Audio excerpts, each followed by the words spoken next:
은평구에 사는 50대 초반의 정은 씨 사연이다. 이름을 밝히는 것조차 아직은 조심스럽다고 했다. 혹시라도 이야기를 듣고 누군가 알아볼까 봐서가 아니라 이 이야기를 끝까지 말하고 나면 자기 자신을 더 이상 속일 수 없을 것 같아서라고 했다. 정은 씨는 스스로를 특별히 불행한 결혼 생활을 한 사람이라고 생각하지 않았다. 남편은 성실했고 아이들은 무탈하게 자랐고 집안에 큰 사고가 있었던 것도 아니었다. 그래서 더 오랫동안 자신이 겪고 있는 불편함을 고난이라고 부르지 못했다. 결혼 생활이라는 게 원래 이런 거라고, 다들 참고 사는 거라고 스스로를 설득하며 살았다. 결혼한 지 30년이 가까워질 무렵까지도 정은 씨는 이 집이 겉으로 보기엔 꽤 안정적이라고 믿고 있었다. 싸움은 거의 없었고 서로 큰 소리를 내는 일도 드물었다. 남편은 집에 큰 불만을 드러내지 않았고 정은 씨 역시 웬만한 일은 혼자 넘기는 쪽을 택했다. 문제가 없어서 싸우지 않은 게 아니라 싸우지 않기 위해 문제를 덮어두는 방식에 익숙해졌을 뿐이었다. 문제는 돈이었다. 정은 씨는 이 이야기를 꺼내면서 돈이 부족했던 적은 거의 없었다고 말했다. 그럼에도 불구하고 돈 때문에 이렇게까지 마음이 무너질 줄은 상상하지 못했다고 했다. 결혼 초부터 가게 관리는 자연스럽게 정은 씨의 몫이 되었다. 남편은 숫자에 약하다는 이유를 들었고 정은 씨는 그걸 신뢰라고 받아들였다. 생활비, 공과금, 보험, 아이들 학원비와 대학 등록금까지 모든 흐름을 정은 씨가 정리했다. 그래서 통장 잔액의 변화에는 누구보다 민감할 수밖에 없었다. 어느 달부터인가 설명되지 않는 공백이 보이기 시작했다. 한 번이면 실수일 수 있었겠지만 그 공백은 너무 규칙적이었다. 매달 비슷한 시기, 비슷한 금액. 정은 씨는 처음엔 자신의 계산을 의심했다. 괜히 예민한 아내가 되는 게 싫었기 때문이다. 조심스럽게 남편에게 물었다. 이번 달 지출이 조금 이상한 것 같다고. 남편은 대수롭지 않게 대답했다. 신경 쓰지 마. 내가 알아서 처리한 거야. 그 말이 이상하게도 정은 씨의 마음에 오래 남았다.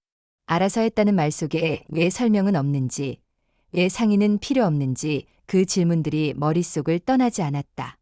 그 이후로도 이상한 일은 계속됐다. 아이 학원비를 이체하려는데 잔액이 부족했고 비상금으로 따로 모아두었던 돈이 언제 빠져나갔는지도 모르게 사라져 있었다. 정은 씨는 점점 통장을 확인하는 시간이 무서워졌다. 확인할 때마다 또 다른 공백이 기다리고 있을 것 같았기 때문이다. 그러다 어느 날 정말 우연히 이체 내역 하나를 눌러보게 되었다. 본인이 한 적 없는 거래였다. 처음 보는 계좌번호였지만 이름을 보는 순간 정은 씨는 숨이 막히는 느낌이 들었다. 너무 익숙한 성, 너무 낯설지 않은 이름. 시어머니였다. 정은 씨는 그 화면을 한참 동안 바라보고 있었다. 혹시 급한 일이 있었던 건 아닐까? 잠시 도와드린 건 아닐까? 그렇게 이해하려고 애썼다. 하지만 이체 내역을 더 내려보는 순간 손이 떨리기 시작했다. 한 번이 아니었다. 두 번도 아니었다. 몇 달, 아니 몇 년에 걸쳐 정기적으로 빠져나가고 있었다. 그날 밤 정은 씨는 거의 잠을 자지 못했다. 화가 나기보다는 머릿속이 멍해졌다. 왜 나한테 말하지 않았을까? 왜 내 이름으로 된 통장에서 왜 당연하다는 듯이 이해하려는 마음과 분노가 계속 부딪혔다. 그동안 자신이 맡아온 가게 관리라는 역할이 순간적으로 다른 의미로 느껴졌다. 다음 날 정은 씨는 더 이상 돌려 말하지 않았다. 이체 내역을 그대로 보여주며 이게 뭐냐고 물었다. 남편은 잠시 망설이더니 한숨을 쉬며 말했다. 엄마 생활비 좀 보낸 거야. 그게 뭐 그렇게 큰일이야. 그 말은 설명도 아니었고 사과도 아니었다. 그저 이미 끝난 일이라는 태도였다. 정은 씨의 머릿속에서는 수많은 생각이 스쳐갔다.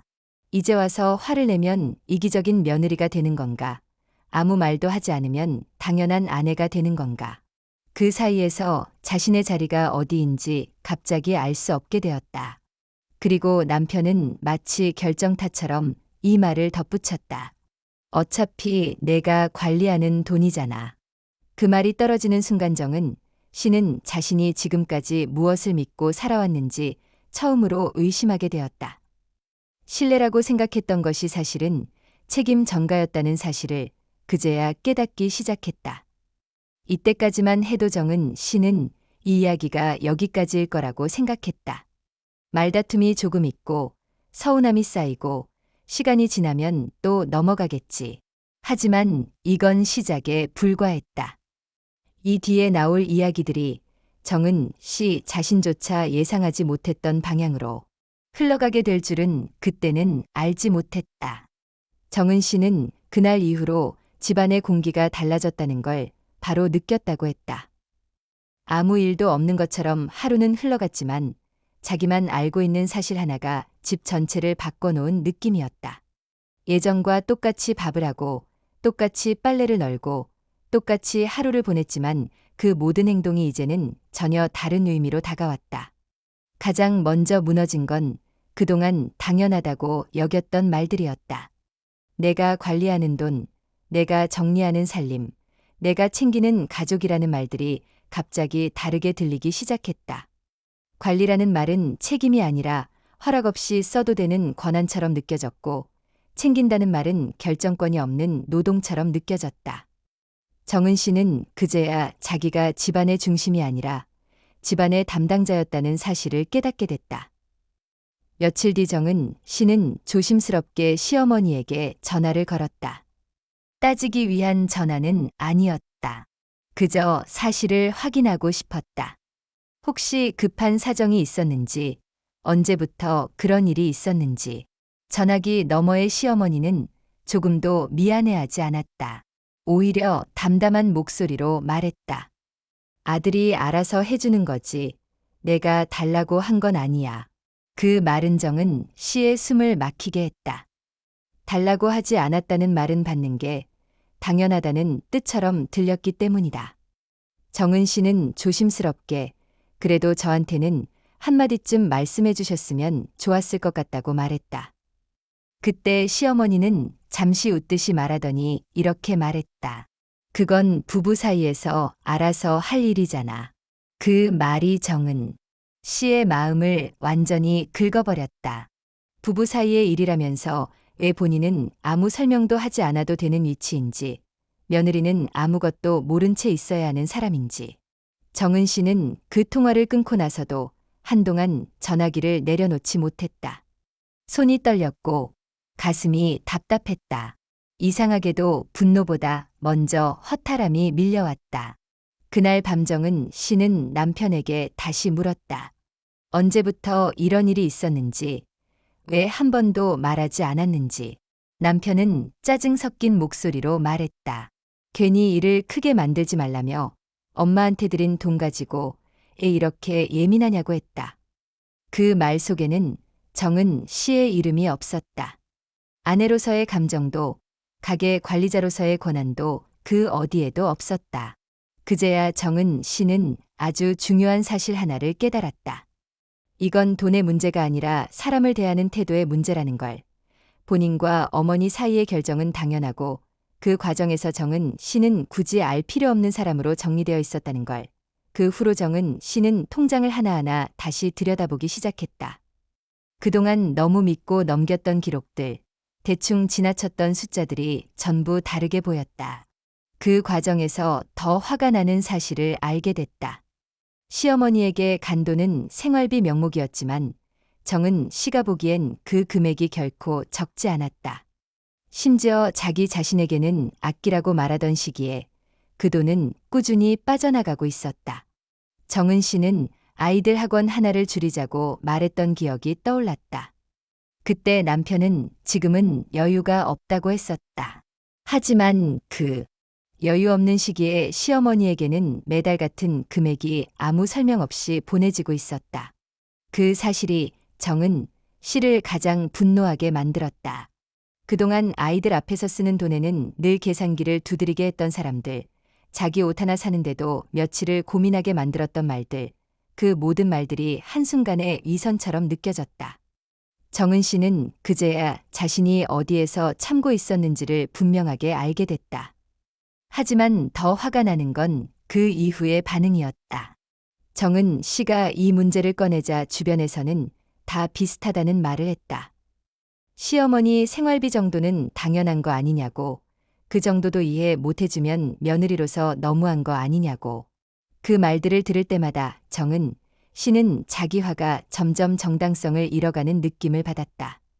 이상하게도 아무도 정은 씨에게 묻지 않았다. 왜 속상한지, 왜 이제야 알게 됐는지, 그동안 어떤 마음이었는지. 모두가 결론부터 정해놓은 채 정은 씨에게만 이해를 요구하고 있었다. 그 순간 정은 씨는 이 결혼 생활에서 자기 편이 단 한 명도 없다는 사실을 처음으로 실감했다. 정은 씨는 그날 이후로 아무 말도 하지 않게 됐다. 말해봤자 자기만 예민한 사람이 될 게 뻔했기 때문이다. 하지만 말하지 않는다고 해서 화가 사라지지는 않았다. 오히려 그 분노는 조용히 아주 깊은 곳으로 가라앉았다. 그리고 그 분노는 이후에 나올 선택들을 조금씩 바꿔놓기 시작했다. 정은 씨는 아직 결정을 내리지 않았다. 하지만 분명한 건 예전처럼 아무것도 모른 척 돌아갈 수는 없다는 사실이었다. 이미 알아버린 것들이 너무 많아졌기 때문이다. 그리고 이야기에는 아직 끝나지 않은 부분이 남아 있었다. 정은 씨는 그날 이후로 집안에서 말수가 눈에 띄게 줄었다고 했다. 말을 아낀 게 아니라 말을 할 이유를 잃어버린 쪽에 가까웠다. 무슨 이야기를 꺼내도 결국 돌아오는 건 이해하라는 말, 넘어가라는 말, 괜히 이를 키우지 말라는 말뿐이라는 걸 이미 경험으로 알고 있었기 때문이다. 하지만 조용히 넘어가려고 마음먹은 건 정은 씨의 선택이었지, 상대방의 배려 덕분은 아니었다.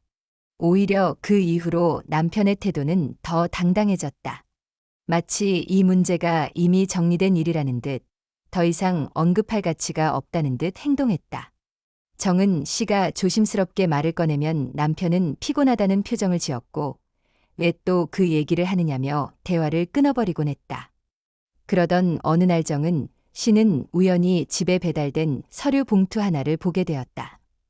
남편 이름으로 온 우편이었고, 별 생각 없이 식탁 위에 올려두려다 봉투 안의 서류가 살짝 빠져나온 걸 보게 되었다. 정은 씨는 그 종이를 집어들고 잠시 멍해졌다.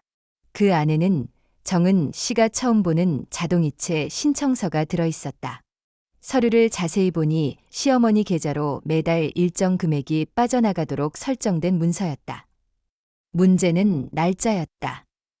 정은 씨가 처음 통장에서 이상함을 느꼈던 시점보다 훨씬 이전 날짜였다. 그 말은 곧 정은 씨가 아무것도 모르던 동안 이미 오래전부터 체계적으로 돈이 빠져나가고 있었다는 뜻이었다. 정은 씨의 손이 서류를 쥔 채로 떨리기 시작했다. 이건 실수가 아니었고 즉흥적인 결정도 아니었다. 계획이었고 의도였고 무엇보다 정은 씨를 철저히 배제한 결정이었다. 그 순간 그동안 남편이 했던 말들이 하나하나 떠올랐다. 신경 쓰지 마. 내가 알아서 한 거야. 괜히 문제 만들지 마. 그 말들은 모두 거짓은 아니었다. 정말로 알아서 한 일이었고 정은 씨를 빼고 결정한 일이었기 때문이다. 정은 씨는 그날 저녁 서류를 식탁 위에 올려두고 아무 말 없이 앉아 있었다. 남편이 집에 들어오자 자연스럽게 그 종이를 보게 되었다. 남편의 표정이 아주 잠깐 굳는 걸 정은 씨는 놓치지 않았다. 그 짧은 순간이 모든 걸 말해주고 있었다. 정은 씨는 이번에는 돌려 말하지 않았다. 이건 언제부터였냐고 물었다. 남편은 잠시 말을 고르더니 그냥 예전부터였다고 대답했다. 왜 나한테 말 안 했냐고 묻자 남편은 이렇게 말했다. 말하면 당신이 싫어할 거잖아. 그 말이 정은 씨의 분노를 한순간에 끌어올렸다. 싫어할 걸 알면서도 했다는 건 결국 알고도 숨겼다는 뜻이었기 때문이다. 정은 씨는 그제야 이 문제가 돈의 액수나 효도의 문제가 아니라 존중의 문제라는 걸 확실히 깨달았다. 그날 밤 정은 씨는 자기 자신에게 처음으로 이 질문을 던졌다고 했다. 나는 이 집에서 대체 어떤 사람이었을까? 함께 결정하는 아내였을까? 아니면 결과만 감당하는 사람이었을까? 그 질문은 잠들기 직전까지 머릿속을 떠나지 않았다. 며칠 뒤 결정적인 일이 하나 더 있었다. 시어머니에게서 전화가 온 것이다. 정은 씨는 전화를 받기 전부터 이미 심장이 빠르게 뛰고 있었다. 수화기 너머의 시어머니는 아무 일 없다는 듯 안부를 묻다가 갑자기 이렇게 말했다. 요즘 왜 이렇게 예민하니? 돈 문제로 그러는 거라면 너무 계산적으로 살지 마라. 그 말은 정은 씨를 완전히 얼어붙게 만들었다. 계산적이라는 말 속에는 그동안 정은 씨가 해온 모든 역할이 부정당하는 느낌이 담겨 있었다. 계산적이어서 가게를 정리한 것도 아니고 계산적이어서 아이들 앞날을 고민한 것도 아니었다. 그건 살아가기 위해 당연히 해야 했던 일이었다. 정은 씨는 처음으로 목소리를 높였다. 이건 계산의 문제가 아니라 말하지 않은 게 문제라고 말했다. 그러자 시어머니는 잠시 침묵하더니 이렇게 말했다. 며느리가 그런 걸 왜 따지니? 아들 돈이나 내 돈이나 다 같은 거지. 그 순간 정은 씨의 머릿속에서 무언가가 완전히 정리되었다.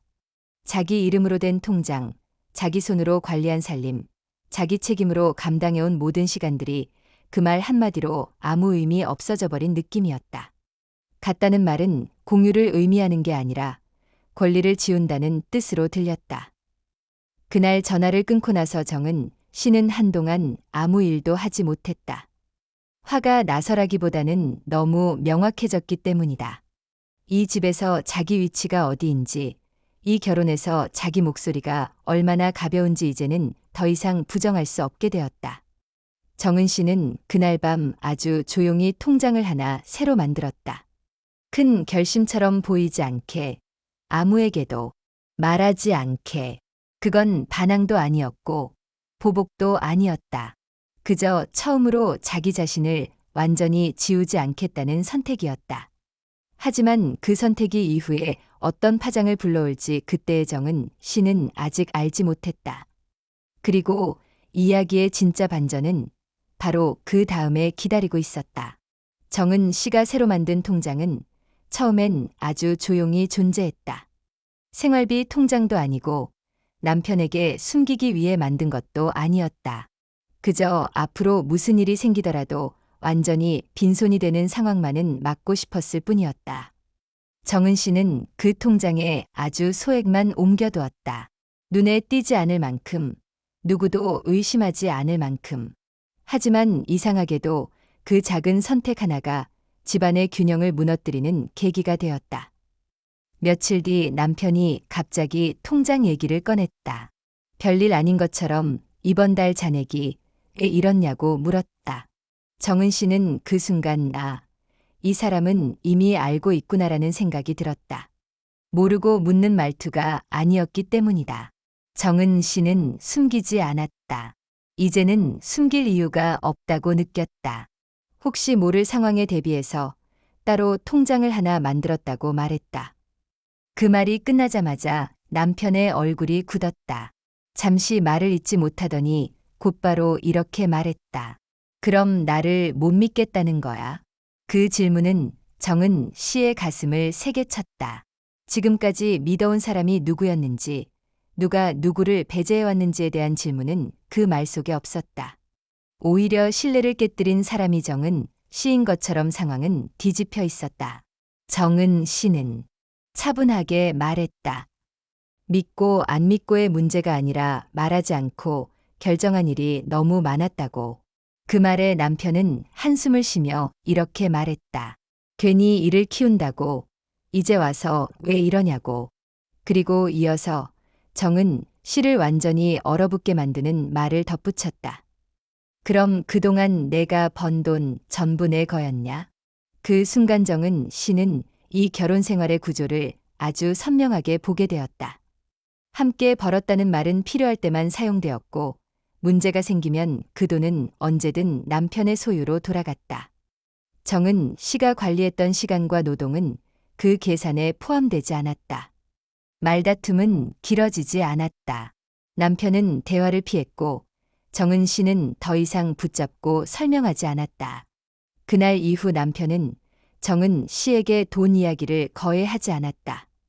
하지만 그 침묵은 갈등이 사라졌다는 뜻이 아니라 일방적인 통제에 가까웠다. 며칠 뒤 정은 씨는 더 충격적인 사실을 알게 되었다. 시어머니가 정은 씨가 만든 새 통장에 대해 이미 알고 있었다는 사실이었다. 시어머니는 전화를 걸어와 노골적으로 말했다. 요즘 아들이 많이 힘들어하더라. 집안일로 괜히 흔들리지 말라고. 그리고 이어서 이렇게 말했다. 부부 사이에 돈 숨기는 게 가장 안 좋은 거라는 거 알지? 그 말은 정은 씨를 완전히 분노하게 만들었다. 숨긴 사람은 따로 있었는데 비난은 왜 자기 몫인지 도무지 이해할 수 없었다. 정은 씨는 처음으로 시어머니에게 분명하게 말했다. 숨긴 건 제가 아니라 그쪽이었다고.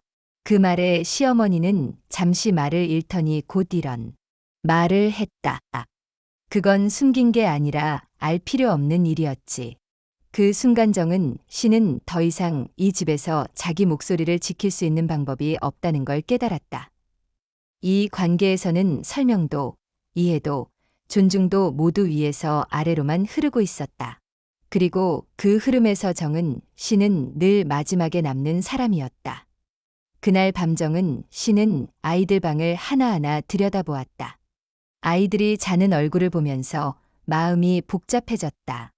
이 아이들에게 어떤 모습을 보여주고 있는 걸까? 참는 엄마의 모습이 과연 좋은 본보기가 될까? 그 질문은 이제 더 이상 미룰 수 없는 질문이 되었다. 정은 씨는 처음으로 구체적인 생각을 했다. 지금 당장 모든 걸 바꾸지는 않더라도 최소한 이 구조를 그대로 두지는 말아야겠다고. 그 결심은 소리 없이 내려진 결정이었지만 그 어떤 선택보다도 무거웠다. 그리고 바로 그 시점에서 정은 씨는 결혼 생활의 고난이 단순한 갈등이 아니라 존재의 문제였다는 걸 완전히 이해하게 되었다. 자기가 이 집에서 사람으로 존재할 수 있는지 아니면 편리한 역할로만 남아야 하는지 그 갈림길 앞에 이제는 분명히 서 있었다. 하지만 이 이야기는 아직 끝이 아니었다. 정은 씨가 이 결심을 입 밖으로 꺼냈을 때 남편이 보인 반응은 정은 씨의 예상보다 훨씬 더 차가웠기 때문이다. 정은 씨가 그 결심을 말로 꺼냈을 때는 생각보다 담담한 목소리였다고 했다. 크게 소리치지도 않았고 울지도 않았다. 그저 더 이상 예전처럼은 못 살겠다고, 이 구조를 그대로 두고는 계속 버틸 수 없겠다고 말했다. 그 말은 협박도 아니었고 최후통첩도 아니었다. 그냥 사실에 가까웠다. 하지만 남편의 반응은 정은 씨가 예상했던 것보다 훨씬 냉정했다. 남편은 한참 동안 아무 말도 하지 않더니 이내 고개를 끄덕이며 말했다. 그럼 내가 원하는 게 뭐야? 그 질문은 해결을 위한 질문이 아니라 책임을 떠넘기기 위한 말처럼 들렸다. 정은 씨는 잠시 망설이다가 말했다. 앞으로는 최소한 돈 문제만큼은 서로 알고 결정하자고. 그 말이 끝나자 남편은 피식 웃었다. 그리고 아주 차분한 목소리로 말했다. 그럼 집안이 얼마나 복잡해지겠어. 지금까지 잘 굴러왔잖아. 그 말 속에는 정은 씨가 감당해온 고난은 아무것도 아니라는 전제가 깔려 있었다. 잘 굴러왔다는 말은 누군가가 참고 있었기에 가능한 말이었다. 정은 씨는 그제야 이 사람과의 대화에서 자신이 무엇을 기대하고 있었는지 깨달았다. 사과도 아니고 변명도 아니고 이해도 아니었다. 그저 같은 위치에서 이야기하고 싶었던 것이다. 하지만 그건 이 결혼 생활에서 처음부터 허락되지 않았던 자리였다. 며칠 뒤 남편은 시어머니와 상의했다는 말을 꺼냈다. 상담한 게 아니라 상의했다는 표현이었다. 그 말 자체가 정은 씨를 다시 한번 밀어냈다. 부부의 문제를 다시 그 구조 안으로 돌려놓겠다는 뜻이었기 때문이다. 남편은 말했다.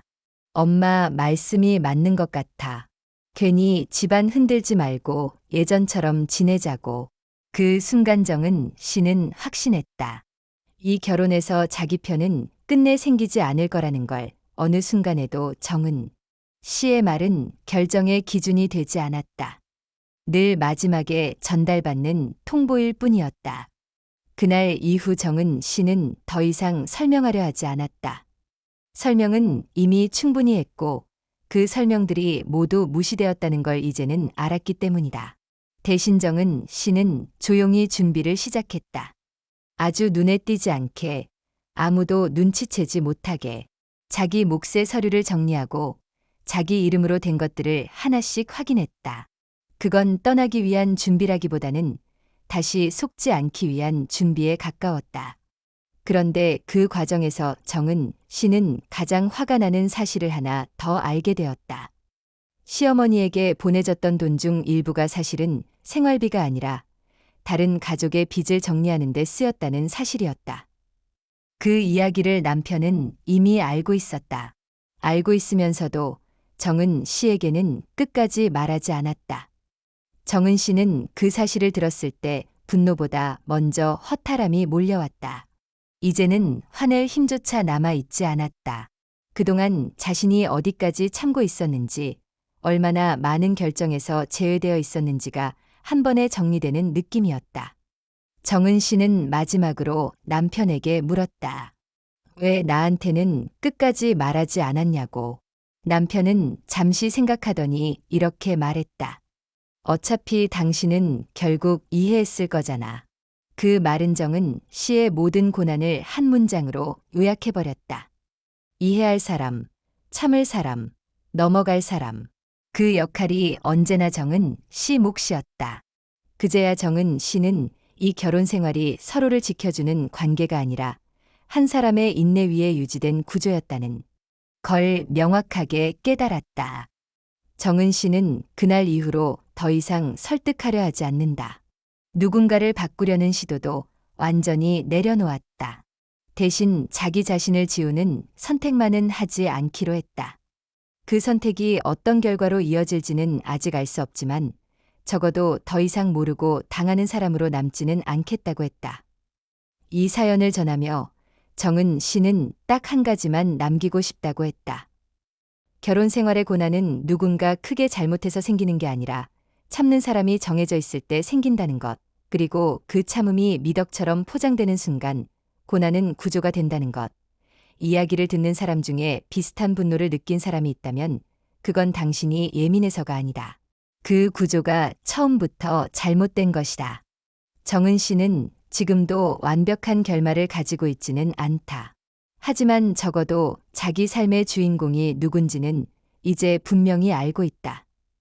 그리고 그 깨달음이 이 결혼 생활에서 정은 씨가 처음으로 스스로에게 해준 가장 큰 편이었다.